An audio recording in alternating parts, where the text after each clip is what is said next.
Kenapa Allah laknat syaitan, iblis? Sebab dia kata aku ana khairun minhu. Di saat dia diminta sujud kepada Nabi Adam, maka Allah tanya, apa masalah kamu sebenarnya yang kamu tak boleh sujud pada Nabi Adam? Aku ana khairun minhu, aku lebih baik daripada dia. Aku. Firaun, kenapa Allah humban dalam laut dan sumbat dalam mulutnya apa? Tanah. Kenapa? Aku juga, dia cakap. Aku ana rabbukumul a'la, aku Tuhan yang lebih tinggi. Maka perkataan aku ni, sebab tu dalam pengajian tauhid ialah menafikan keakuan diri.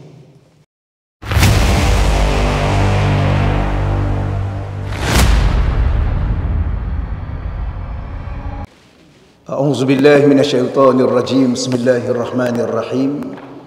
Assalamualaikum warahmatullahi wabarakatuh. Alhamdulillahi rabbil alamin. Wal 'aqibatu lil muttaqin wa la 'udwana illa 'alaz zalimin. Asyhadu an la ilaha illallah wahdahu la syarika lah wa asyhadu anna sayyidana Muhammadan abduhu wa rasuluh. Allahumma salli wa sallim wa barik ala sayyidina Muhammad wa ala alihi wa ashabihi wa man tabi'ahum bi ihsanin ila yaumiddin. Allahumma syrah lana sudurana, ya Allah, kau lapangkanlah hati-hati kami, ya Allah. Wa hassin akhlaqana wa adabana, ya Allah, kau perelokkanlah akhlak-akhlak kami dan sempurnakanlah adab-adab kami, ya Allah. Wa yassir lana umurana fid dunya wal akhirah, ya Allah, kau permudahkanlah segala urusan-urusan kami sama ada di dunia dan terutamanya urusan-urusan kami di akhirat nanti, ya Allah. Allahumma rzuqna al-fahma wal ilma, ya Allah, kau rezekikanlah kepada kami kefahaman dan ilmu pengetahuan, ya Allah. Wal hikmata wal aqla, kau rezekilah juga kepada kami hikmah, kebijaksanaan dan akal yang waras lagi sempurna, ya Allah. Bi rahmatika ya arhamar rahimin, dengan rahmatmu ya Allah ya arhamar rahimin. Walhamdulillahi rabbil alamin. Amma ba'd. Yang pertama, yang saya hormati dan saya muliakan pengurus dan seluruh para pegawai masjid, yang saya hormati dan saya muliakan urus setia pengajian Kuliah Duha Muslimah, yang saya hormati dan saya muliakan para ahli ilmu, tuan-tuan dan puan-puan muslimin muslimat yang dirahmati Allah Subhanahu wa taala sekalian. Alhamdulillah, sama-sama kita bersyukur pada Allah Subhanahu wa taala, dan insya-Allah ya pada pagi ini kita seperti biasa kita mulakan dengan zikir-zikir munajat yang akan membawa ketenangan, kelapangan dalam hati dan jiwa kita, insya-Allah, dan menguatkan hati kita. Ataupun dengan kata lainnya, kalau hati kita lemah, dia akan menguatkan. Kalau hati kita lalai, dia akan mengingatkan. Maka dengan zikir itu juga, kalau hati kita telah mati, maka dia menghidupkan, insya-Allah, membawa hati kita kepada Allah Subhanahu wa taala. Astaghfirullahal azim الذي لا إله إلا هو الحي القيوم وأتوب إليه. أستغفر الله العظيم الذي لا إله إلا هو الحي القيوم وأتوب إليه. أستغفر الله العظيم الذي لا إله إلا هو الحي القيوم وأتوب إليه. سبحان الله والحمد لله ولا إله إلا الله والله أكبر. سبحان الله والحمد لله ولا إله إلا الله والله أكبر. سبحان الله والحمد لله ولا إله إلا الله والله أكبر. سبحان الله والحمد لله ولا إله إلا الله والله akbar. Subhanallah walhamdulillah wa la ilaha illallah wallahu akbar. Subhanallah walhamdulillah wa la ilaha illallah wallahu akbar. Allah Allah Allah ya Allah, Allah ya Allah, Allah ya Allah, Allah Allah Allah ya Allah, Allah Allah Allah ya Allah, Allah ya Allah, Allah ya Allah, Allah ya Allah, Allah ya Allah, Allah Allah Allah ya Allah. Allahumma salli wa sallim ala nuril anwar wa sirril asrar wa tiryaqil aghyar wa miftahi babil yasar sayyidina wa maulana Muhammadinil Mukhtar wa alihil athhar wa ashabihil akhyar adada ni'amillah wa ifdalih. Allahumma salli wa sallim ala nuril anwar wa sirril asrar wa tiryaqil aghyar wa miftahi babil yasar sayyidina wa maulana Muhammadinil Mukhtar wa alihil athhar wa ashabihil akhyar adada ni'amillah wa ifdalih. Allahumma salli wa sallim wa barik alaihi wa ala alihi.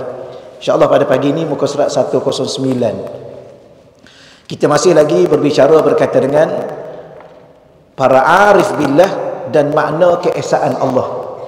Jadi untuk saya sambung pada 109 itu saya nak ulang sedikit lagi sekali.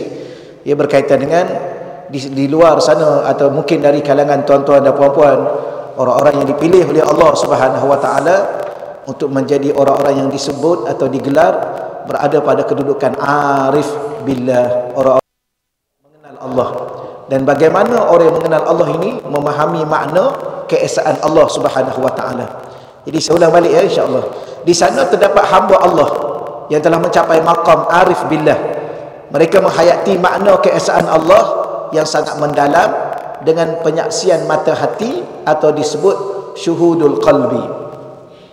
Jadi salah satu daripada orang-orang yang mengenal Allah ini, mereka mengenal Allah dengan hati mereka. Bahkan di hati mereka itu ada mata. Di hati kita juga ada mata, mata hati. Dan di mata itu adalah menyaksikan Allah. Namun mereka ni oleh kerana mereka telah mengenal Allah Subhanahu wa taala, mereka menyaksikan atau sentiasa, selalu, setiap saat, setiap waktu, setiap keadaan mereka menyaksikan Allah dalam hati kita. Dah jumpa muka surat 109. Tapi saya baca sini dulu. Dah alhamdulillah. Takut duk bising-bising tak jumpa muka surat rupanya. Baik, mereka tenggelam dalam lautan penyaksian terhadap keesaan Allah. Ini selalu saya guna perkataan tenggelam. Kerana apa? kerana lautan. Kita ni sedang berlayar di dalam lautan tauhid. Kita sedang menjalani sebuah kehidupan dan kita melayari kehidupan ini, namun makna di sebalik kehidupan ini kita sedang melayari lautan tauhid. Apa makna lautan? Satu perkataan pertama mewakili laut yang kita lihat, satu lagi mewakili satu perkataan luas, tak terjangkau pada pandangan mata, dan begitu juga tak terjangkau kadang-kala pada pandangan akal. Dalamnya lautan itu luas, tak bertepi, dalam tak terjangkau. Sebab tu orang tua kita cakap, kalau kain panjang segengkal, jangan diduga lautan dalam. Dalamnya tak terjangkau. Bahkan khazanah-khazanah, pembendaraan-pembendaraan yang ada dalam lautan itu hanya Allah saja yang mampu mengetahui. Yang kita tahunya ada apa kat lautan? Ada ikan, itu je yang kita tahu. Selebihnya ada minyak, ada sungai dalam tu, ada gunung-gunung berapi kecil-kecil dalam tu. La haula wala quwata illa billah. Namun tak apalah, kita nak bagi tahunya lautan ini mewakili satu tempat ataupun satu lapangan yang sangat luas. Maka sebenarnya sama ada kita berada di lautan atau kita berada di daratan, kita sedang berlayar dalam lautan tauhid. Kiri dan kanan kita, depan dan belakang kita, atas dan bawah kita, dari Allah. Dia yang mencipta, dia yang mengurus, dia yang mentadbir, dia yang menyusun, dia yang merancang, dia yang menggerakkan, bahkan dia juga boleh mematikan, menghidupkan. Siapa dia? Allah, Tuhan yang Esa, Tuhan yang satu, Tuhan yang tunggal. Maka kalau kita pandang ke depan, kita akan dapat menyaksikan Allah. Kita pandang ke belakang juga, kita dapat menyaksikan. Kita mendongak ke atas, kita menyaksikan Allah. Kita memandang ke bawah, kita akan menyaksikan Allah. Di bawahnya apa? Bumi yang kita pijak. Siapa cipta? Allah. Di atas tu langit yang kita junjung. Siapa cipta? Allah. Di kiri dan kanan kita dan diri kita dari mana? Allah, Tuhan yang Esa. Maknanya apa? Kita sedang melalui sebuah perjalanan dan melayari satu kehidupan dalam lautan tauhid. Maka ada orang dia tenggelam dalam lautan itu. Apa yang tenggelamnya? Rasa dirinya, rasa hatinya, menyaksikan seluruh ini dari Allah dan semua ini akan kembali kepada Allah. Itulah orang-orang yang sudah mengenal Allah. Tapi kita ni tengok depan, nampak apa? Banyaklah. Pak Ustaz bagus juga jawab. Tengok depan nampak apa? Kalau duduk kat kedai, tengok dulu, nanti dulu tak habis lagi ayat. Duduk depan, duduk kat mana? Kalau duduk kat rumah nampak TV, contoh. Kalau duduk kat kedai nampak roti canai. Kalau duduk kat mana, tengok apa? Keluar daripada rumah, tengok apa? Tengok jalan, tengok pokok-pokok bunga. Itu je. Di sebalik pokok bunga, di sebalik jalan, di sebalik makan dan minum, di sebalik tempat yang kita pandang, Allah. Itu maksud dia. Okey. Baik, perenggan bawah tu. Seterusnya mereka lenyap. Bila mana dah tenggelam dalam lautan tauhid, mereka lenyap dalam menyaksikan hakikat bahawa sebelum kewujudan diri mereka, bahkan semua makhluk yang lain, yang wujud hanyalah Allah Subhanahu wa taala. Hakikat wujud ni selalu diulang-ulang dia, sebab di sini kalau kita tak selalu ulang, tak selalu ingat, tidak selalu menghayati, kita akan apa? Kita akan terlalai, kita akan terleka, akhirnya kita tak nampak wujud Allah, yang kita nampak wujud diri kita. Maka bila mana dia merasakan wujud dirinya, maka dia mula merasakan dirinya cerdik, dirinya pandai, dirinya bijak, dirinya berilmu, dirinya kaya, dirinya kuat. Padahal dirinya itu sendiri pun tak pernah ada kalau Allah tidak adakan. Risau di sini. Maka inilah hakikat segala hakikat. Apa makna hakikat? Sesuatu yang sebenarnya. Selain itu tidak benar. Maka wujud Allah wujud yang sebenar, wujud kita wujud yang tidak sebenar. Kerana wujud kita bukan kita wujud dengan diri kita sendiri, bahkan wujud kita adalah kerana Allah yang adakan. Sini kenapa kosong? Kenapa biarkan di situ kosong? Nanti ada makhluk lain duduk. Tapi belah sini kosong lagi. Tapi ini satu ni kosong. Ke depan lah. Akak ke depan kosong. Kan ada orang, ada siapa kat sini?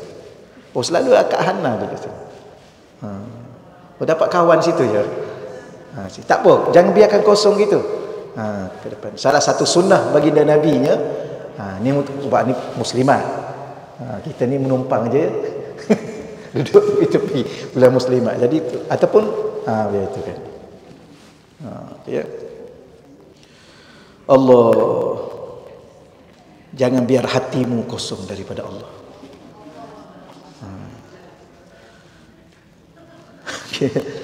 Okey, muka 109. Baik, 109 ni tingkatan makrifah dan tauhid. Tetapi saya hanya bawa ayat Quran saja. Saya tak hurai panjang dan tak hurai pun. Baik, bermula daripada sini sedikit pengenalan ringkas bahawa Allah Subhanahu Wa Taala ini dia nak menyatakan bahawa dirinya adalah segala-galanya. Maka ayat-ayat Quran yang akan kita baca dan yang telah kita baca, maka di sana Allah Taala bagi mesej kepada kita bahawa antara keadaan-keadaan yang tertentu dalam membicarakan tentang makrifah, tentang mengenal Allah dan tentang mentauhidkan Allah, maka antara pertamanya ialah kalimah tauhid ataupun kalimah makrifah, la ilaha illallah. Itu tingkatan pertama. Sehingga Nabi mengatakan, jaddidu imanakum, hendaklah kamu perbaharui imanmu bila ilaha illallah, dengan kalimah la ilaha illallah. Kerana pada kalimah itu adalah kalimah iman. Kalimah itu kalimah syahadah, kalimah penyaksian. Kalimah itu juga disebut kalimah ma'rifah, kalimah mengenal Tuhan. Kalimah itu juga disebut kalimah tauhid, kalimah mentauhidkan Tuhan. Tetapi Allah Ta'ala dalam ayat ini yang saya bawa di sini, Allah Ta'ala menggunakan perkataan isim, namanya, la ilaha illallah, tiada Tuhan malaikat Allah. Mana dalil Quran? Surah Muhammad ayat 19, minta maaf.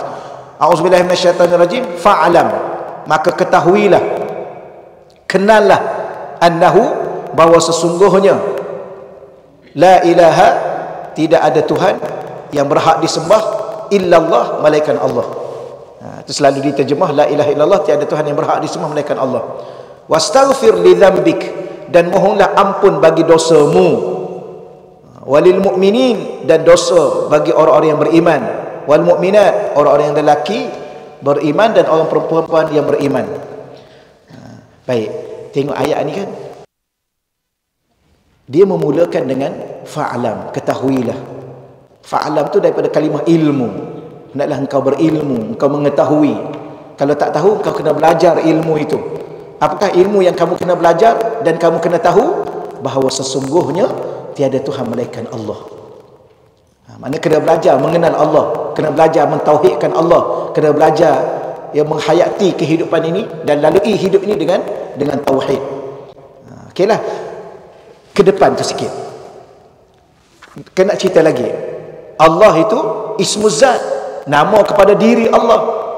Itu Allah, dan bahagia tiada Tuhan malaikat Allah. Jadi Allah Ta'ala ni kadang-kadang dia memperkenalkan dirinya dengan menggunakan nama kepada dirinya, nama kepada zatnya.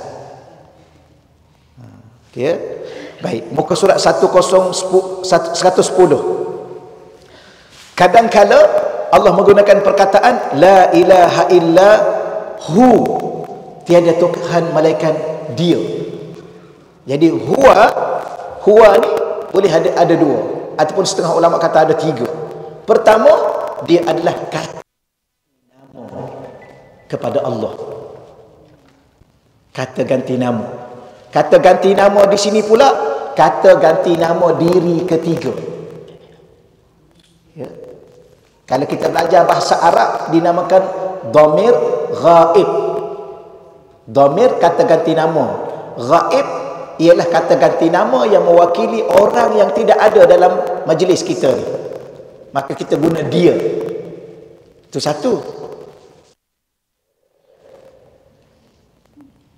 Jadi Allah Ta'ala ini kadang-kadang dia berbicara dengan kita dalam Quran, dia menggunakan, kita sebut tadi, kadang-kadang dia menggunakan kata ganti nama, dia. Tapi maksudnya adalah Allah.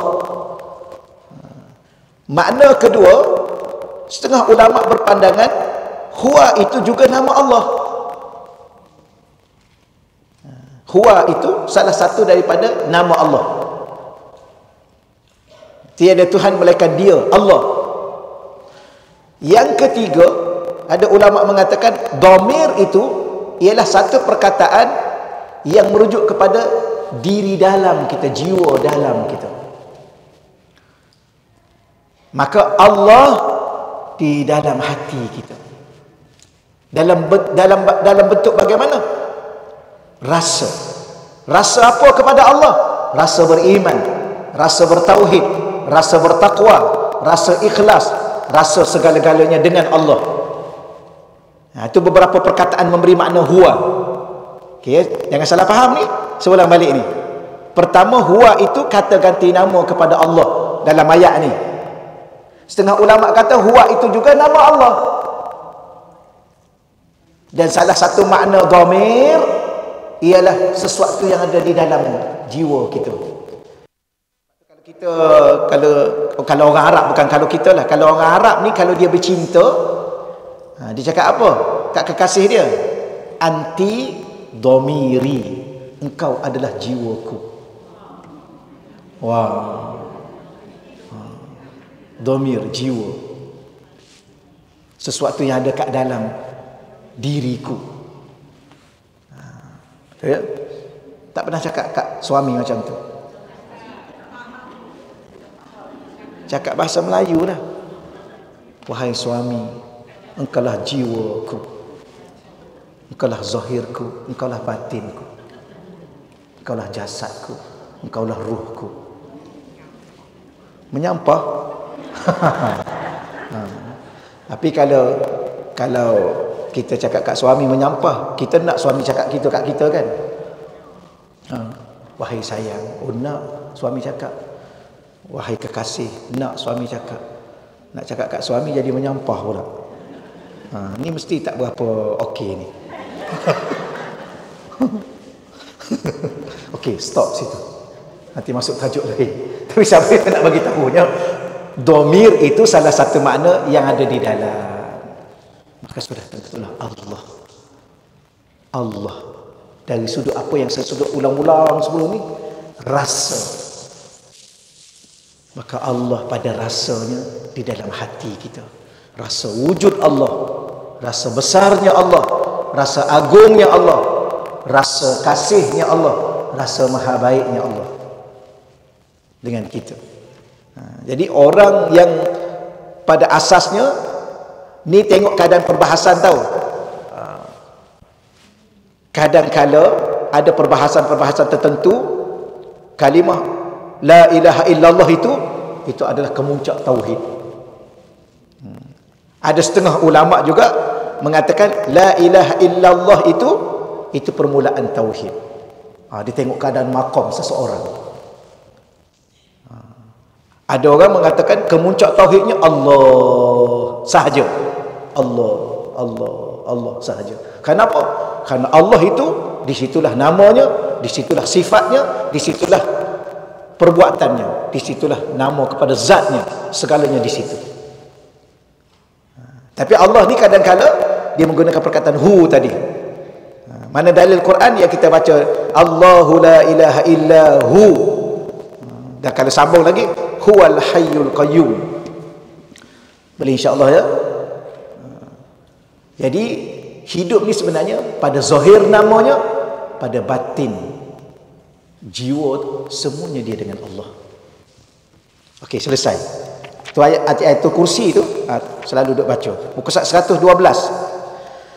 Tingkatan ketiga pula Allah Taala kadang-kala dia menggunakan perkataan la ilaha illa anta. La ilaha illa, tiada Tuhan melainkan engkau.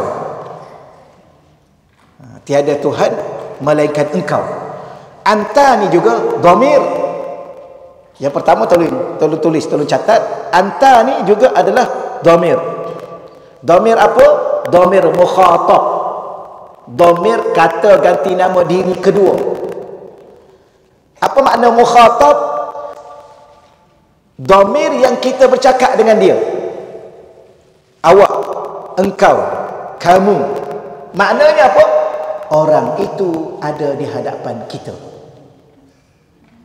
Awak apa khabar hari ini? Engkau apa khabar hari ini? Kamu apa khabar hari ini? Tak payah jawab. Saya tanya bukan perempuan. Saya nak beritahu. Kan? You okay ke? Apa makna you? Awak. Maknanya apa? Dia ada depan kita. Jangan pula tak ada orang. Awak sihat ke? Oh, saya sihat. Awak macam mana awak? Tak ada orang depan ni. Orang kata apa kat kita? Jangan kata apa-apa. Jangan kata. Maknanya kurang sihat. Apa maknanya Allah nak cakap kat kita? Aku ada di hadapanmu.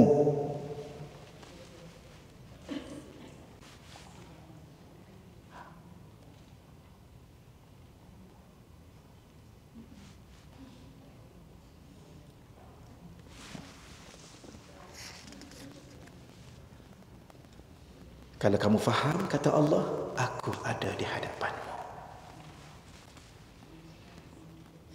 Kau mengumpat, kau mengata orang, kau buat benda yang buruk, aku ada di hadapanmu. Mana dalil Quran? Yang ni satu hal. Dalil Quran ialah fa'ainama tuwallu fasamma wajhullah. Kemana saja kamu menghadap, di situlah Allah. Allah ada di hadapanmu. La ilaha illa anta, tiada Tuhan melainkan engkau. Ini ayat Quran ni. Wa dhannun, dan ingatlah ketika Dhunnun, gelaran kepada Nabi Yunus. Idh dhahaba mughadiban, ketika ia pergi dalam keadaan marah. Fazanna allan naqdira alaihi, lalu dia menyangka bahawa kami tidak akan mempersempitkannya. Fanada fi dhulumat, maka dia menyeru dalam keadaan yang sangat gelap. Sebab apa? Sebab dia ditelan oleh ikan paus, ikan nun. Nun tu salah satunya nama ikan paus yang besar. Alla ilaha illa anta, bahawa tiada Tuhan melainkan engkau. Subhanaka, maha suci engkau. Inni, sesungguhnya aku, kuntu minaz zalimin, telah tergolong dalam golongan orang-orang yang zalim. Tak apa, ni ayat Quran. Allah yang cerita kat kita, dan Allah sendiri menggunakan perkataan la ilaha illa anta. Okey, selesai dulu di situ. Tapi saya test perempuan ni bagus. Bila mana saya kata Allah ada di hadapanmu,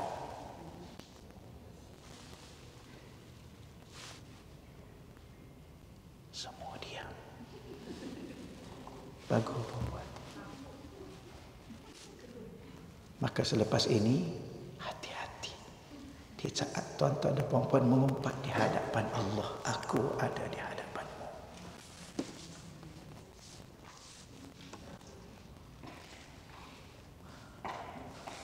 Allahu Allah, Allahu Allah, Allahu Allah, la ilaha illallah. Allahu Allah, Allahu Allah, Allahu Allah, la ilaha illallah. Al-Mustafa haqqan, Nabiyuna sidqan.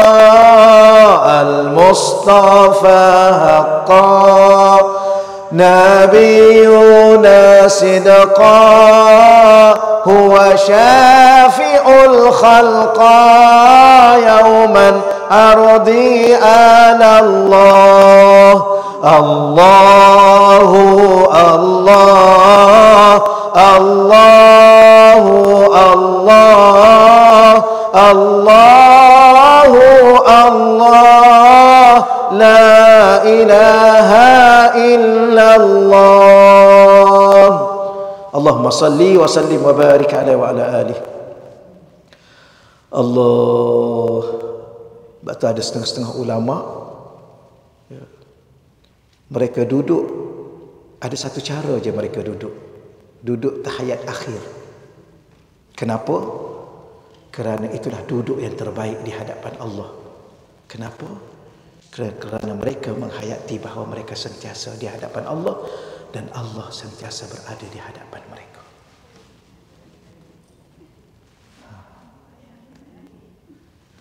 Ada ulama, saya ulang lagi sekali, tak sempat dengar kan? Ada ulama ni dia duduk ni, kita ni duduk bersila,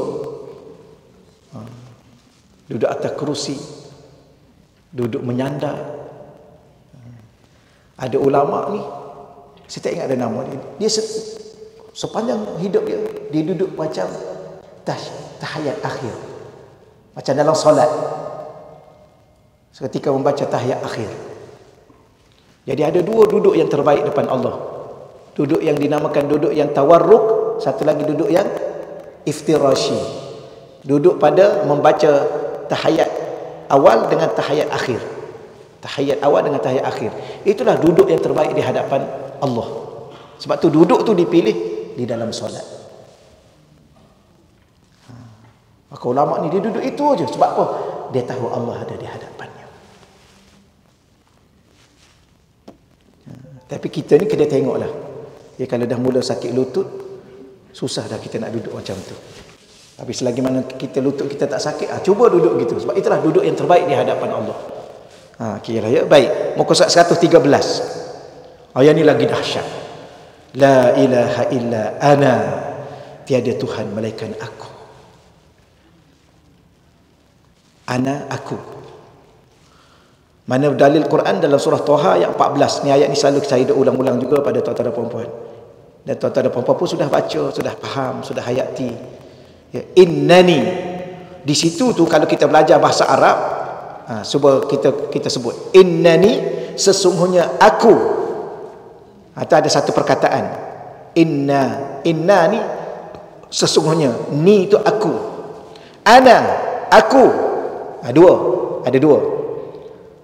Innani, sesungguhnya aku, anallah, aku adalah Allah. Ni dua dah tu.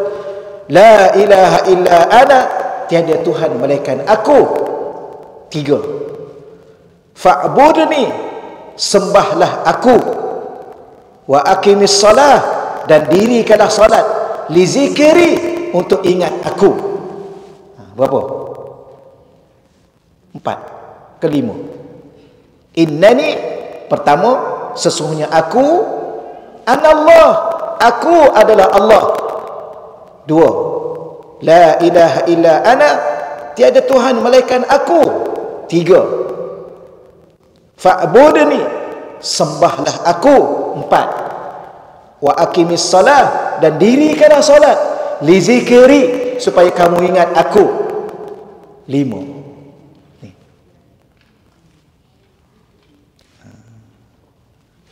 Dalam satu ayat. Kenapa ayat ni banyak sangat? Kerana penyakit yang paling bahaya yang ada pada diri seorang manusia, yang menghalang dia daripada Allah, mengenal Allah, dekat dengan Allah, menjadi hamba Allah dan segala-galanya, ialah aku. Kenapa Allah laknat syaitan, iblis? Sebab dia kata aku, ana khairun minhu. Di saat dia diminta sujud kepada Nabi Adam, maka Allah tanya, apa masalah kamu sebenarnya yang kamu tak boleh sujud pada Nabi Adam? Aku, ana khairun minhu, aku lebih baik daripada dia. Aku. Fir'aun, kenapa Allah humban dalam laut? dan sumbat dalam mulutnya apa? Tanah. Kenapa? Aku juga, dia cakap. Aku. Ana rabbukumul a'la, aku Tuhan yang lebih tinggi. Maka perkataan aku ni, sebab tu dalam pengajian tauhid ialah menafikan keakuan diri. Kalau selama mana kita tidak menafikan keakuan diri, selama tu kita ada syirik yang tersembunyi, yang kita sendiri tak sedar bahawa kita sedang mensyirikkan Allah. Aku baik. Ya ke baik? Baik apa? Zalimkan diri sendiri sehingga terpaksa diajar doa, Rabbana zalamna anfusana. Aku cerdik. Cerdik apa? Nak urus diri sendiri pun tak lepas. Aku pandai. Pandai apa? Sendiri pun tak boleh nak selesai. Anak sendiri pun tak boleh nak jaga. Apa pandai? Bijak. Bijak apa? Kuman yang kecil pun tak boleh nak selesai. Kaya. Kaya apa? Masa mati 3 kaki je. Kaya apa? Tak cakap apa. Tapi duk mengaku aku pandai, aku bijak. Yang dahsyat lagi dunia akhir zaman ni, aku terpaling pandai. Ustaz ni tak pandai, tok guru ni tak pandai, habib ni tak pandai, syekh ni tak pandai, mufti ni pun tak pandai. Aku yang pandai.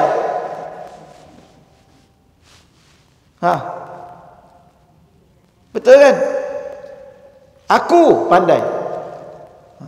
Macam mana? Orang ni tak baik. Orang ni malas. Orang ni aku yang rajin. Betul?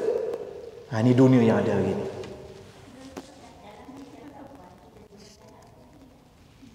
Boleh kalau wakili diri sendiri. Bolehlah.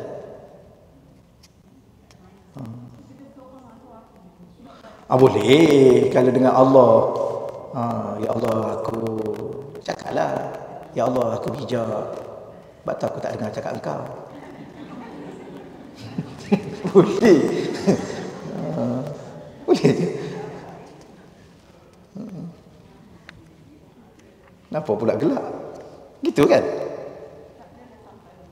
Tak, tu contoh. Boleh. Cuma yang saya cakap tadi mendakwa diri. Aku bijak, aku pandai, aku berilmu, aku kaya, aku segalanya aku. Padahal aku tu pun tak ada. Kecuali diadakan oleh Allah. Sebab tu kemuncak tauhid antaranya. Ni, tingkatan tinggi. Tiada Tuhan melainkan aku. Maknanya apa? Maknanya dalam 3 situasi ni, aku, engkau, dia, semua Allah.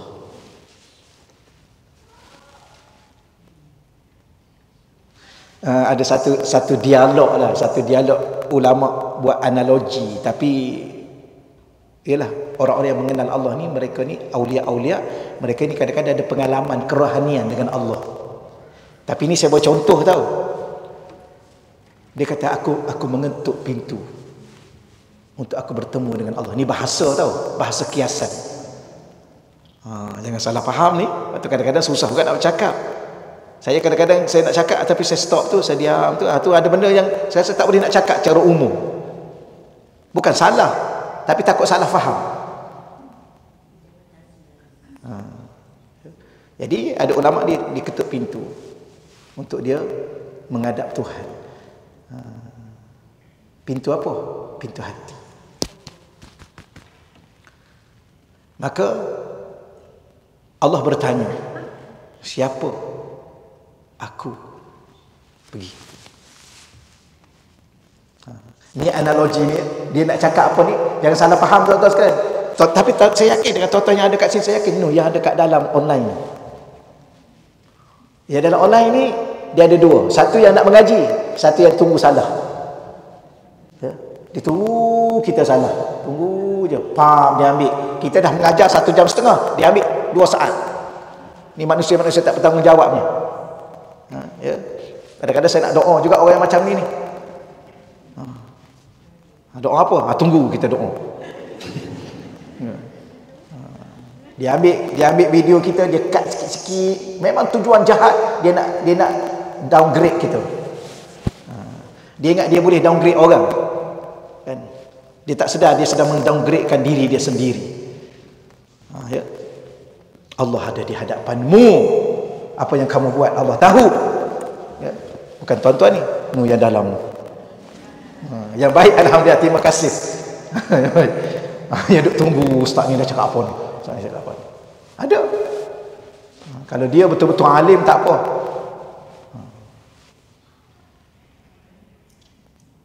Silakan. Okey. Allah la haula wala quwata illa billah al-aliyyil azim. Okey, baik. Maka bila mana dia ketuk lagi? Bila mana dia ketuk lagi? Siapa? Aku. Pergi. Pergi. Maka yang ketiga ketuk lagi. Tak apa, biarkan. Ambil sahabat kita ni ambil barakah tempat imam. Allah. Okey. Maka ketuk lagi. Siapa engkau?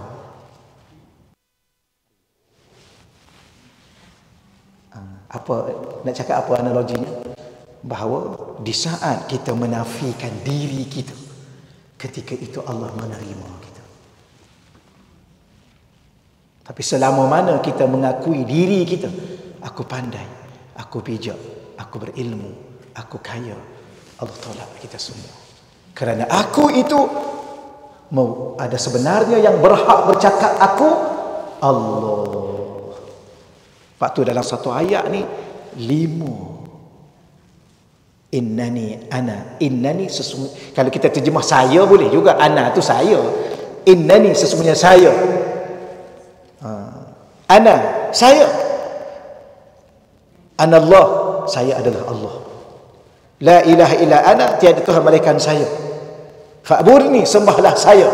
Tapi kalau kita guna saya dalam bahasa Melayu kita ni kan mewakili diri kita. Kalau aku, Allah kadang-kadang kita terjemah aku, tapi kita dengan Allah pun kita berbahasa aku.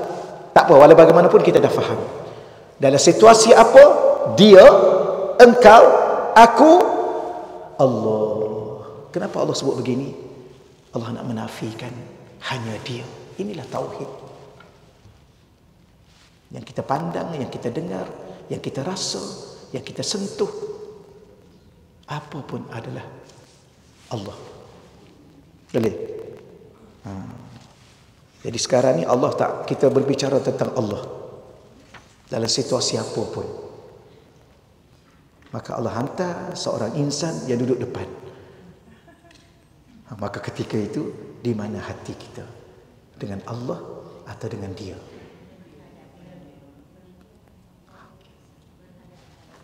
Selesai. Ada soalan? Ada soalan tak?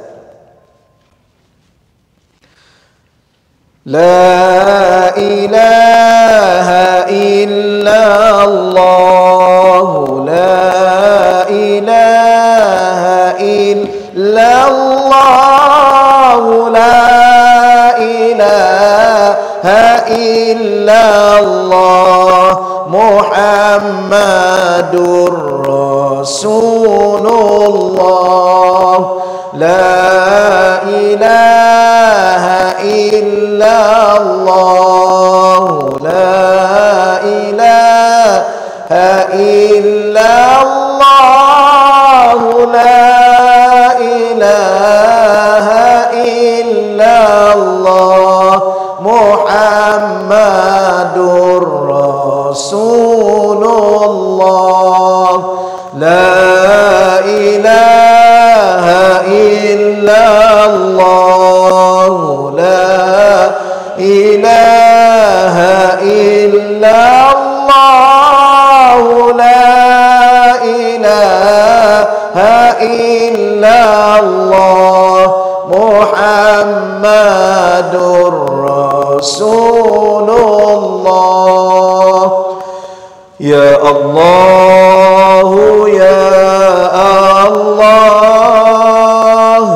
ya Allah, ya Allah, ya Allah, ya Allah,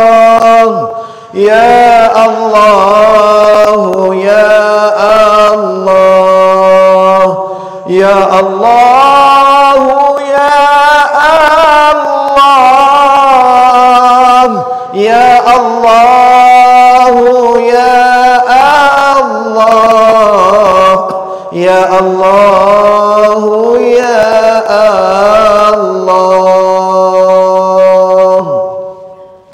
Baik, kita masuk pada muka 114. Ya, 114. Kehambaan para arif billah kepada Allah.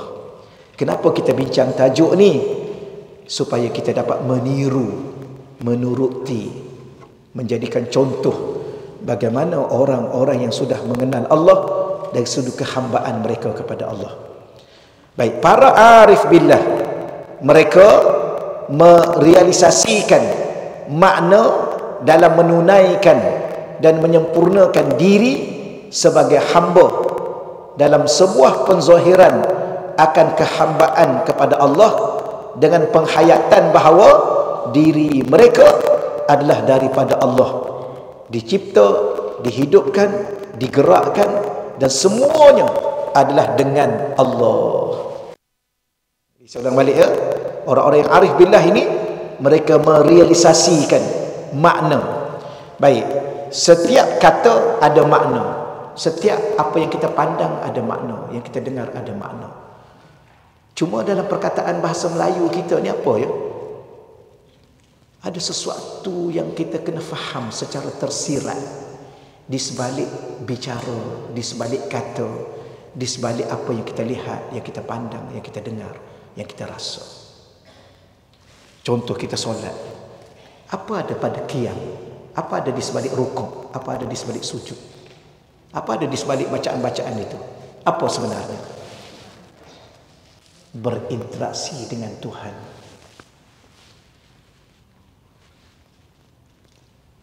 Jangan sekadar berinteraksi dengan rukuk. Jangan sekadar berinteraksi dengan qiyam. Jangan sekadar berinteraksi dengan sujud. Jangan sekadar berinteraksi dengan bacaan, ya, yang kita baca.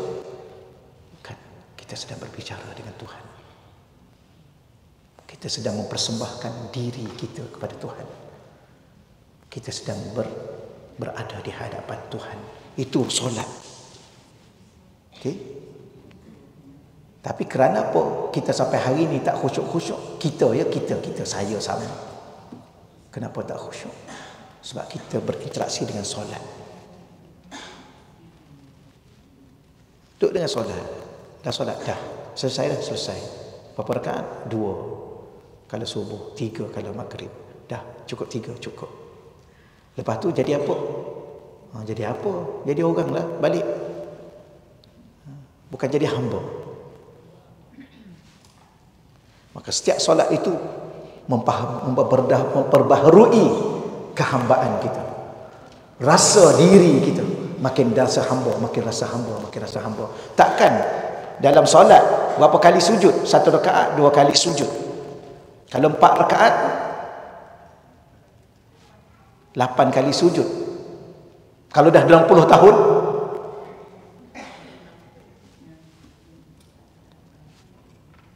solat 1 hari 1 malam ada 17 rakaat. 1 rakaat 2 kali sujud. Kalau 17 kali 2 34. Dah sujud dah berapa lama? 70 tahun. Kenapa tak jadi hamba lagi? Dengan sebenar-benar hamba. Kejap jadi hamba, kejap jadi tuan. Ada orang kejap jadi Tuhan.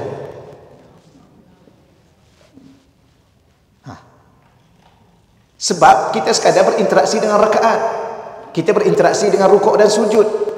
Kita tidak berinteraksi di sebalik apa yang kita sujud itu Allah. Di sebalik kita rukuk itu Allah. Di sebalik bacaan-bacaan itu adalah berbicara dengan Allah. Setiap kelipan mata kita dalam solat itu adalah dengan Allah.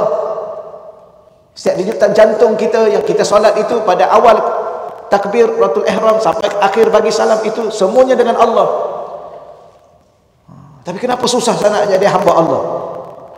Kenapa susah sangat nak dengar cakap Allah? Kenapa susah sangat nak terima takdir-takdir Allah? Kenapa dan kenapa? Sebab kita berinteraksi dengan solat. Sama juga puasa. Dah berapa tahun dah puasa? Berapa tahun dah? Tengoklah umur dah berapa. Kalau umur 60, sekurang-kurangnya dah 50 tahun puasa. Dah umur 10 tahun dah mula puasa kan? Tiap-tiap tahun kan puasa, tak apa puasa. Satu kali puasa ada berapa hari? 30 hari. Cubalah kali 30 hari dengan umur yang ada. Dah berapa tahun puasa? Dah takwa. Sudah tanya soalan tu. Sama lah kita. Kejap takwa, kejap tidak. Jadi puasa dulu kerana apa? Untuk apa? Untuk raya, Ustaz.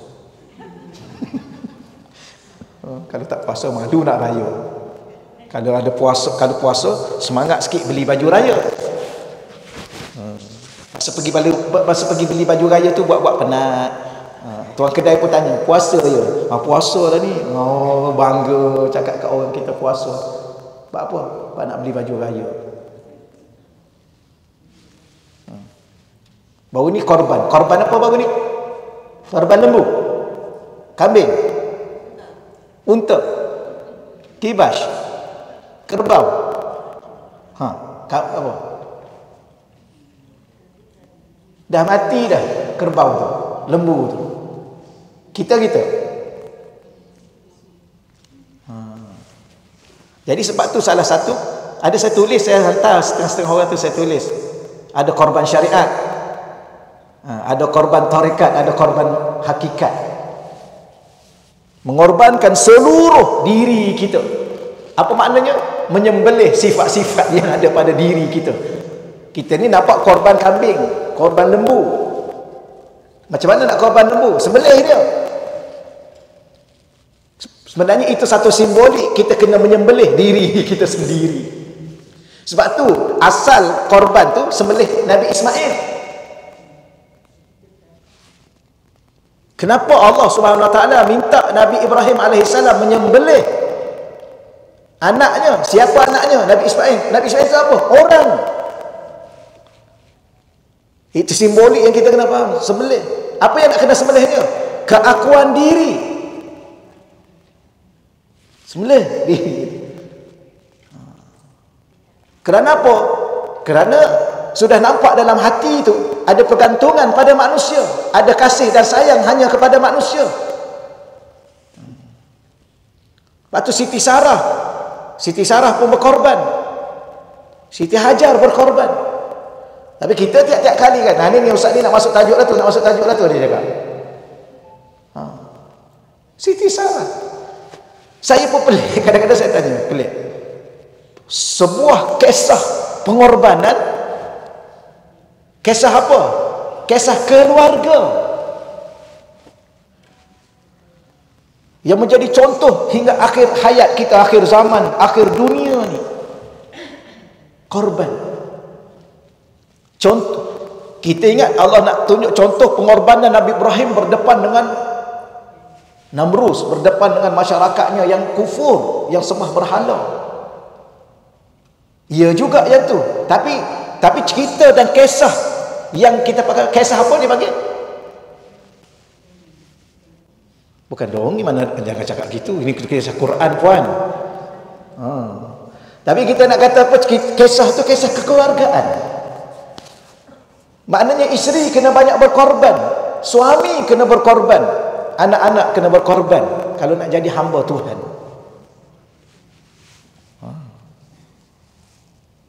Macam mana tu? Nak ikut tak keluarga Nabi Ibrahim? Nak? Senyum. Nabi Ibrahim isteri dia 2. Nak ikut? Tak jadilah Ustaz, tak jadi. Tadi rasa nak ikut. Habis nak sambut tiap-tiap tahun ceritanya kisahnya Nabi Ibrahim. Macam mana? Tak adalah nak bagi tahunya contoh. Isteri kena berkorban sampai kepada waktunya. Suami kena berkorban sampai pada waktunya. Anak kena berkorban sampai pada waktunya. Untuk apa? Untuk Allah. Kalau perbuatan itu menyebabkan kita dekat dengan Allah, macam mana? Nabi Ibrahim pada anak dia, inni ara fil manam, aku tengok dalam mimpi je. Maknanya aku bermimpi. Dalam mimpi tu aku tengok, inni azbah, aku sembelihmu. Madza tara? Apa pandanganmu? Nabi Ismail kata apa? If'al ma tu'mar. Wahai ayah, buat apa yang Allah suruh. Buat. Mana pengorbanan. Siti Hajar pula ditinggalkan di satu padang pasir yang tak ada orang, tak ada tumbuhan, tak ada air, tak ada makanan, dengan anak kecil. Dia tu siapa? Status dia isteri kedua. Maka siapa yang ingin menjadi isteri kedua bersedia untuk ditinggalkan.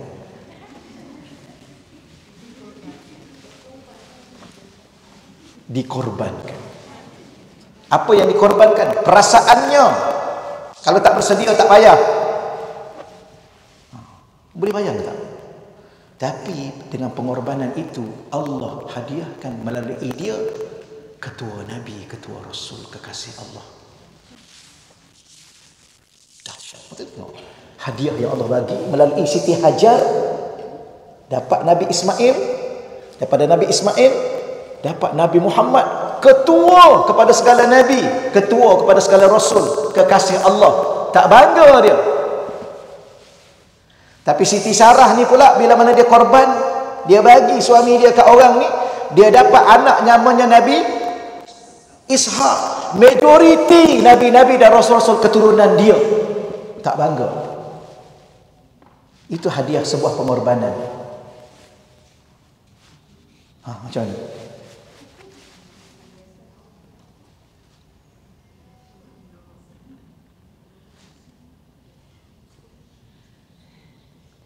Mengeluh. Macam mana? Tak mampu, tak payah nak harap apa-apa ganjaran yang besar-besar. Dapat yang kecil-kecil cukup. Itu pun kalau dapat. Kalau tak dapat, itu contoh. Jangan faham yang tu saja. Bukan. Nak bagi tahu bahawa boleh tak kita berkorban. Dan sekarang ni tak perlu sampai ke tahap tu pun. Tinggalkan sekejap makan dan minum kita untuk apa? Puasa. Itu udah berkorban. Tinggalkan sekejap tempat tidur kita untuk apa? Tahajud. Tinggalkan sekejap sembang kita untuk apa? Zikir. Korbankan masa kita sikit untuk apa? Untuk datang duduk kat sini. Moga-moga mendapat sesuatu yang Allah akan bagi pada kita. Tapi orang yang buat benda kecil dapat kecil lah. Yang korban benda besar lah dapat. Biasalah. Tetapi nak bagi tahu apa? Ada hamba-hamba Allah atas muka dunia sanggup segala-galanya demi untuk dia dengan Tuhannya Allah. Sanggup tak? Menzahirkan kehambaan kita. Sabarlah sekejap. Samalah saya pun. Saya mengajar ni kadang-kadang saya ingatkan pada diri saya banyak. Sabar sekejap. Saat-saat bertemu Allah makin dekat. Persoalan sekarang dah bersedia ke belum? Itulah yang menjadi masalah saya. Samalah kita. Saya selalu ulang dalam kuliah saya. Kalau saya rasa macam ulama-ulama dulu mereka bersedia. Kita ingat tak dalam satu tajuk dalam buku kita ni saya tulis. Ada ulama ni mereka sentiasa bersedia untuk bertemu dengan Allah bila-bila masa, kerana mereka ni ada tajuk berapa kita dulu ya? Ke tajuk ke depan ni? Tak dalam bab kematian tu. Allah, mereka sentiasa bersedia untuk bertemu Allah.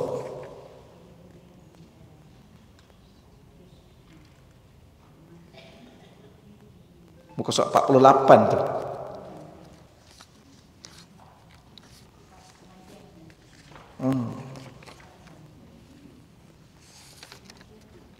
Ke bab apa ya? Bab berkaitan dengan rindu Allah tu. Rindu sebuah pertemuan tu. 80. Terima kasih Puan. Muka surat 80 tu. Merindui pertemuan dengan Allah. Iaitu muka surat 83 tu. kalaulah diberi pilihan kepadaku antara terus hidup di dunia 100 tahun dan terus beribadah kepada Allah dan tidak melakukan maksiat kepadanya sama sekali, diberi pilihan dengan mati. Imam Muhammad bin Hasan dia berkata, kalaulah Allah bagi pilihan kepada aku untuk aku hidup 100 tahun lagi, beribadah kepada Allah selama 100 tahun itu, dan selama 100 tahun itu tidak melakukan maksiat sedikit pun dengan Allah, diberi pilihan dengan mati, nescaya aku akan memilih kematian. Dikatakan kepadanya, mengapa demikian? Maka beliau menjawab, kerana terlalu kuat rinduku kepada Allah. Ini ada ulama-ulama. Sebab apa? Dia bersedia. Kita ni ya Allah kan? Kalau Allah bagi tawaran macam mana? Tak apalah ya Allah, aku nak hidup sikit lagi boleh. Aku nak taubat, aku nak ganti solat, aku nak ganti puasa, aku tak banyak lagi baca Quran. Ya, betul kan? Samalah saya pun. Saya ni kalau saya tak banyak dosa, kalau saya ni banyak pahala, hari ni saya nak mati untuk bertemu dengan Allah. Tapi macam tu, takut. Kenapa takut? Sebenarnya tak perlu takut. Allah Maha Baik, Allah Maha Penyayang. Bawalah diri sekadar apa yang ada, kerana ya Allah ini aja yang ada. Aku ingin mentaatimu, tapi kadang-kadang aku melanggar perintahmu. Aku ingin sentiasa untuk aku ingat kepadamu, tapi ya Allah kadang-kadang aku banyak lalai. Sebenarnya jangan bimbang dengan Allah. Dia akan terima kita seadanya. Kadang-kadang duduk dengan orang ni susah. Betul kan? Duduk dengan manusia ni susah. Kita tak tahu apa yang dia nak daripada kita sebenarnya. Betul? Kita pun tak tahu orang nak apa kat kita. Kita pun tak tahu apa yang dia nak kat orang. Sebab itulah, apa yang ada, laluilah apa yang sekadar ada. Di saat kita sedih, kita menangis. Di saat kita sakit, kita berdoa dan bersabar.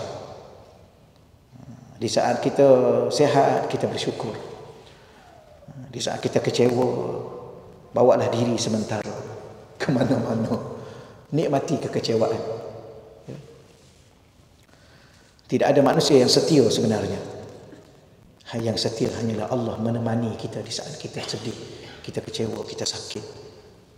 Allah.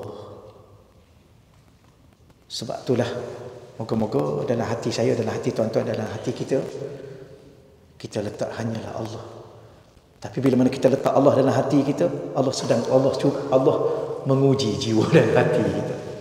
Allahu Rabbi. Masa okey lagi ke? Lama lagi. Kita selawat sekejap ya. Selawat.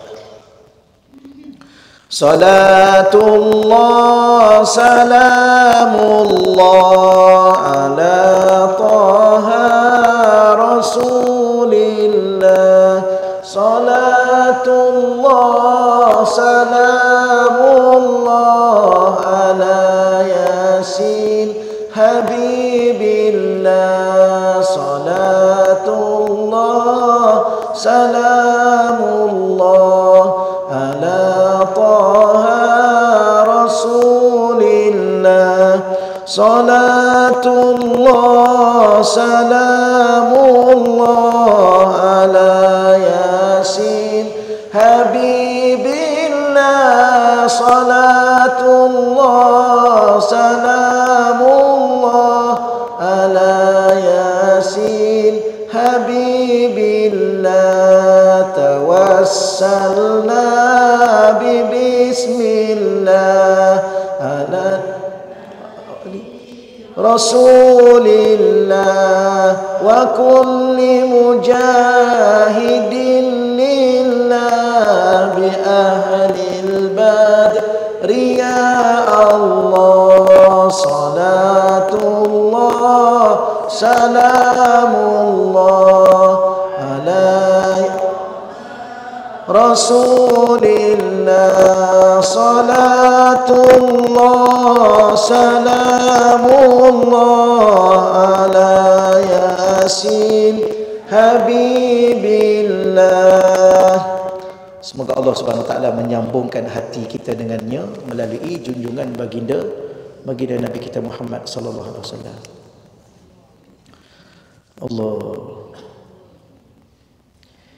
Ingat lagi tak masa kita belajar bab zikir? Belajar bab zikir. Bila mana kita belajar bab zikir, zikir dengan kuat tu kan ada beberapa syarat. Saya tadi nak kuatkan mereka baca Quran. Salah satu daripada zikir yang kuat, tidak boleh bila mana orang ada baca Quran.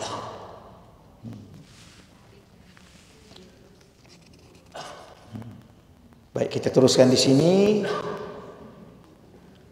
Lalu mereka terus-menerus melaksanakan segala ketaatan kepada Allah. Dalam masa yang sama, mereka turut menghayati dengan perasaan yang hakiki bahawa setiap ketaatan yang mereka lakukan itu juga daripada anugerah daripada Allah. Okey ya. Jadi orang-orang yang sudah mengenal Allah ni, mereka melakukan ketaatan secara maksimum. Dan sekalipun mereka melakukan ketaatan secara maksimum, mereka mampu berdiri 100 rakaat, mereka mampu khatam Quran sehingga 3 hari dah khatam Quran, seminggu dah khatam Quran, tetapi mereka tidak merasakan semua itu daripada diri mereka, tetapi daripada anugerah Allah. Itu orang yang mengenal Allah. Kita tak akan mampu menyebut satu huruf, apatah lagi satu perkataan, apatah lagi tak akan mampu kita membaca satu surah daripada Al-Quran, satu juzuk daripada Quran, kecuali semua itu anugerah Allah. Tak ada pun daripada kita. Itu yang kita kena faham. Mereka juga turut merasai dan hidup dengan menghayati bahawa hanya kepada Allah mereka akan kembali, serta mereka sentiasa merindui pertemuan dengan Allah. Ini yang saya cakap tadi.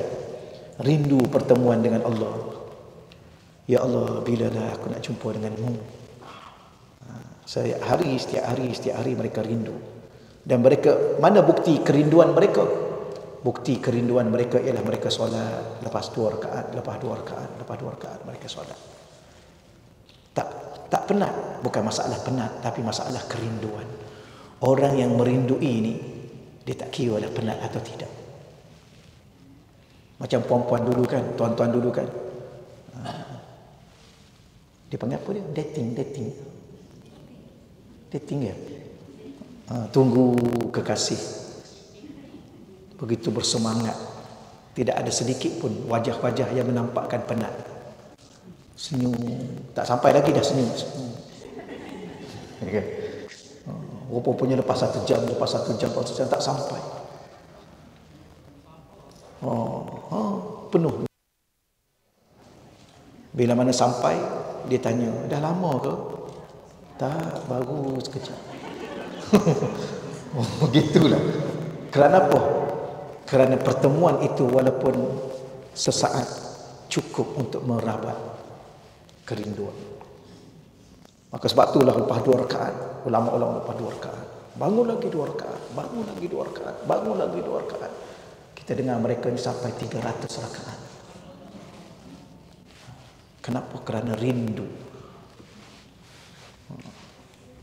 Lepas satu muka, lepas satu helai, lepas satu juzuk, tak nak berhenti. Kenapa? Cinta dan rindu. Nak mati tak boleh. Ya, mana boleh nak mati? Tunggu je lah. Kan setiap orang Allah letak dah ajal. Tunggu je lah ajal tu. Tapi rindu nak bertemu, bangunlah malam. Rindu nak berbicara, bacalah Quran. Rindu nak ingat, zikirlah banyak-banyak. Sebab tu ulama dahulu satu hari 100,000 berselawat. Satu hari 100,000 la ilaha illallah. Nanti orang kata, mana dalil? Rindu perlu dalil. I rindu kat you. Mana dalil? Susah nak cakap. Kerana kerinduan aku itu ada di sini. Maka terlalu rindu Allah, maka baca la ilaha illallah, la ilaha illallah, la ilaha illallah. Rasa nak berhenti tak berhenti, la ilaha illallah, la ilaha. Rindu Allah, baca Quran tu orang yang mengenal Allah. Kita ni tak mengenal, sebab sempat lagi baca WhatsApp berjam-jam, tengok TikTok berjam-jam, tengok TV Tengoklah dia minat apa. Yang minat bola. Bola lah dia. Bola je. Pukul 3 pagi bangun. Yang minat bola, bola ni banyak pula. Ada minat bola sepak. Ada minat bola yang kecil tu namanya bola golf.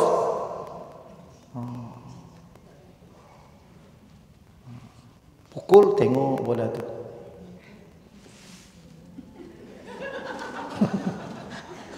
Kenapa ketawa pula? Gitulah. Subhanallah Rabbi.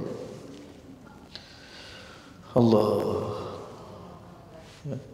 Dengan umur yang ada, maafkanlah kami ya Allah. Ampunkanlah kami ya Allah. Janganlah kau berkira sangat dengan kami ya Allah. Lalainya kami. Gitulah insya-Allah ya. Lambat pula habis hari ni.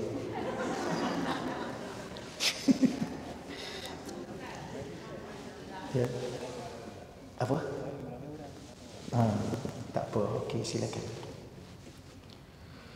Allah nak ajar kita. Seorang pemuda datang depan kita baca Quran. Tak malu kita.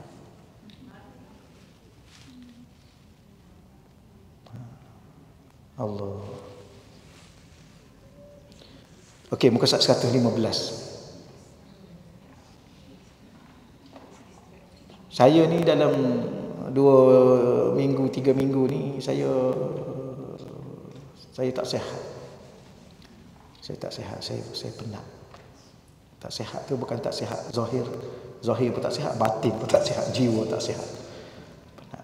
Banyak tempat saya cancel program. Allah. Ya.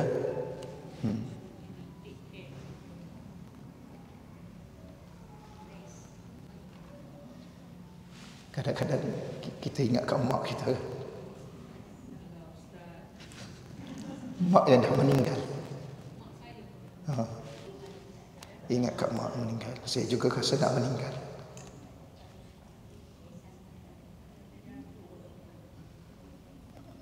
Tapi macam tadi lah. Rasa nak meninggal tapi takut. Moga-moga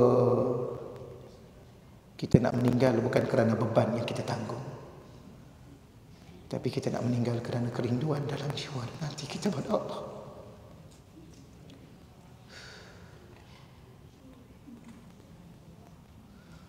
Allah.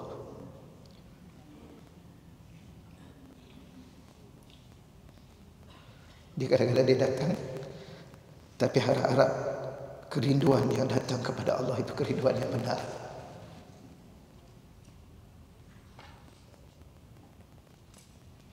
Kita boleh cakaplah pada Allah, ya Allah, aku benar.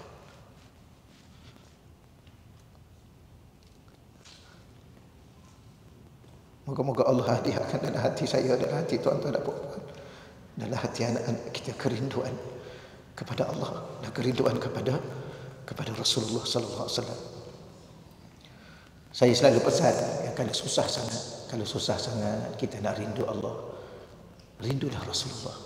Insya-Allah kerinduan kepada Allah itu akan hadir. Kalau susah sangat kita nak cinta Allah, maka kita cinta ila Rasulullah. Kerana Rasulullah itu adalah pintu kepada segala kerinduan, pintu segala kecintaan kepada Allah. Allah. Kita baca selawat insya-Allah ya. Allahumma salli salatan kamilatan wa sallim salaman tamman ala sayyidina Muhammadin alladhi tanhallu bihi العقد وتنفرج به الكرب وتقضى به الهوائج وتنال به الرائب وحسن الخواتيم ويستسقى الغمام الله بوجهه الكريم وعلى آله وصحبه في كل لمحة ونفس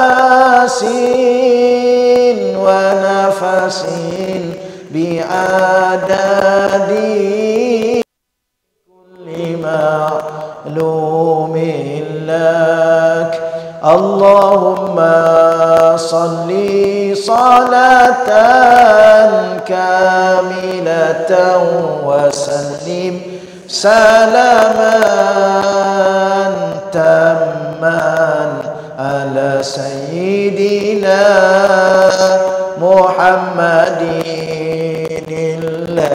الذي تنهل به العقد وتنفرج به الكرب وتقضى به الهوائج وتنال به الرغائب وحسن الخواتيم ويستسقى الغمام الله بوجهه الكريم وعلى آله وصحبه في كل لمحة ونفس بعدد كل معلوم لك اللهم صل وسلم وبارك عليه وعلى آله. Baik, insyaAllah kita teruskan 115 ya. Wa ma taufiqi illa billah alaihi tawakkal. Di sini Allah mengajar kita dan memberi mesej kepada kita bahawa wa ma taufiqi, dan tidak ada taufik bagiku, bimbingan untukku, illa melainkan billah, dengan Allah. Ya, taufik yang kita dapat, hidayah yang kita dapat, bimbingan yang kita dapat, gerak-geri yang kita dapat daripada kehambaan, ketaatan kita, illa melainkan billah, dengan Allah, dengan pertolongannya, dengan izinnya, dengan taufiknya, dengan hidayahnya. Alaihi, kepadanya, iaitu hanya kepada Allah. Tawakkaltu, aku berserah. Wa ilaihi, dan hanya kepadanya lah. Unibu, aku kembali. Jadi hidup ni semua dengan Allah. Itu maksud dia. Kita tak akan mampu melakukan segala kebaikan atau sekecil mana kebaikan pun kecuali dengan Allah. Dan bila mana kita dengan Allah, kita kena bertawakal kepada Allah. Tawakal ni guru saya kata bukan berserah. Tawakal ni bergantung dengan Allah. Berserah tu dia panggil taslim ataupun tafwid. Tafwid yang kita baca wa ufawwidu amri ila Allah innallaha basirun bil ibad. Lepas isyak sebelum tidur bacalah 11 kali. Wa ufawwidu amri ila Allah innallaha basirun bil ibad. Wa ufawwidu amri ila Allah. Wa ufawwidu ni aku serahkan urusanku kepada Allah. Innallaha basirun bil ibad, dan Allah tu Maha melihat dengan hamba-hambanya. Allah. Okey, seterusnya bukan 116. Merasai kekuasaan Allah. Ya, merasai kekuasaan Allah. Ingat lagi kita belajar tauhid, dia ada 3 sifat Allah yang selalu ulama gabung dalam membahaskan untuk kita agar kita dapat melalui dengan ketiga-tiga ini. Pertama, kudrah, kuasa. Yang kedua, iradah, kehendak. Yang ketiga, ilmu. Allah berilmu. Jadi kita melalui hidup ni dengan kudrat Allah. Kita melalui hidup ni dengan kehendak Allah. Kita melalui hidup ni dengan ilmu Allah. Maka insya-Allah hidup kita ni ada penawar, ada kekuatan. Kalau tidak tak mampu kita. Kalau kita hidup, kita tak akan mampu melangkah satu langkah perjalanan kecuali dengan kudrat Allah. Tak mampu bercakap walau sepatah kata. Dan kita tak akan mampu untuk berkelip dengan satu kelipan cuma, tak mampu. Tidak akan dapat menghela satu hembusan nafas pun kecuali dengan kudrat Allah. Dan yang keduanya, kita lalui hidup ni. Ya, lalui hidup ni dengan kehendak dia. Bermula dengan kehendak dia. Ya, kita lalui dengan kehendak dia. Tak apa. Ni muka surat 116. Fokus.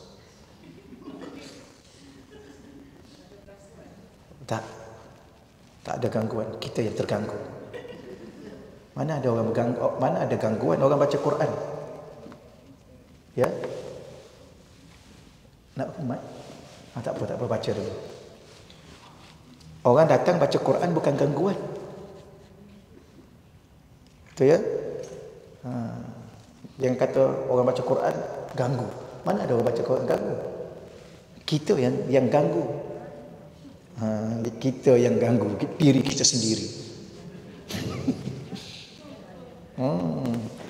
Sebab tu orang cakap apa kat kita, tak ada apa. Kita yang terganggu dengan diri kita sendiri. Kalau diri kita tenang, diri kita fokus, biarlah dia nak cakap apa pun. Mulut dia kan, mulut dia. Ya, kasihan. Ni kita dah tak ada masa tu ni. 1 minit lagi.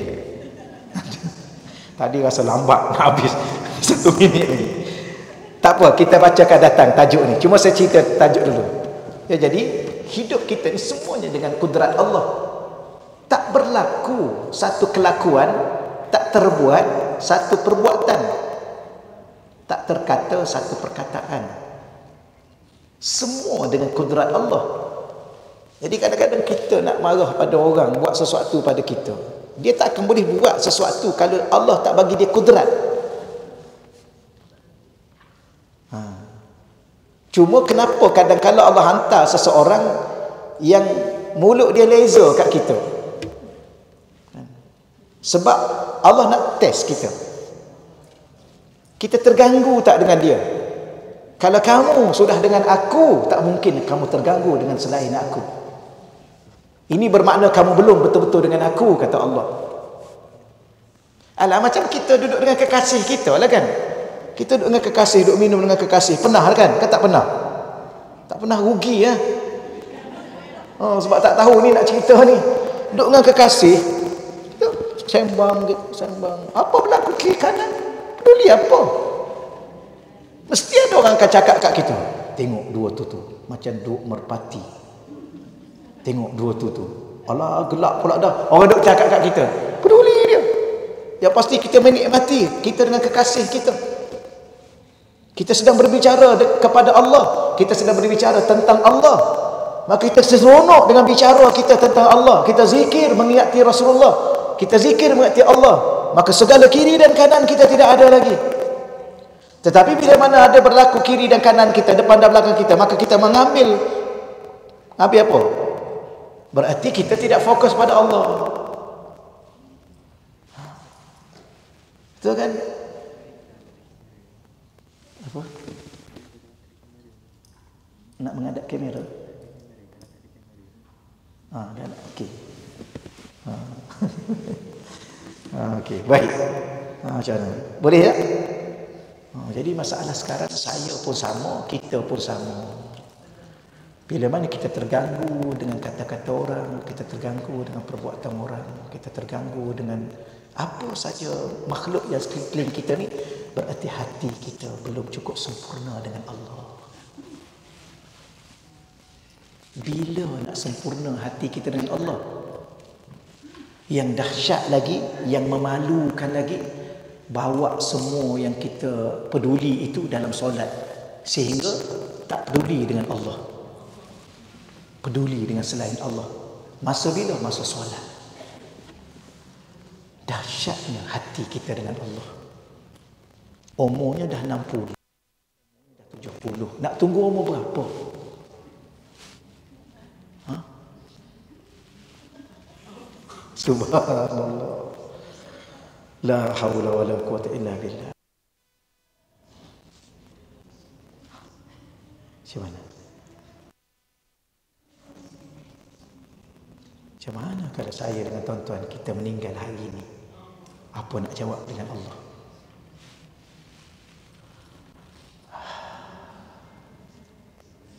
Okeylah.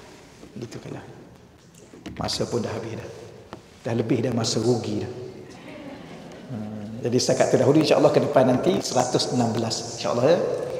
116. Doa-doakan juga pada saya doa pada tuan-tuan dan puan-puan. Doa-doa sama-sama kita ya. Ya pastinya kita harap, kita merayu, kita merintih, kita meminta kepada Allah dan kita menangis. Suatu hari nanti kita bertemu dalam syurga insya-Allah suatu hari. A'udzubillahi minasyaitonirrajim. Bismillahirrahmanirrahim. Wassalatu wassalamu ala asyrafil anbiya'i wa mursalin wa ala alihi wasajma'in. Allahumma rzuqna fahman nabiyyin wa hifzal mursalin wa ilhaman malaikatil muqarrabin. Allahumma rzuqna futuhal arifin ya fatahu ya alim ya fatahu ya alim. Wa sallallahu ala sayyidina wa lana Muhammad walhamdulillahi rabbil alamin. Taqabbalallahu minna wa minkum ya karim. Ya sama-sama. Doakan saya juga ya.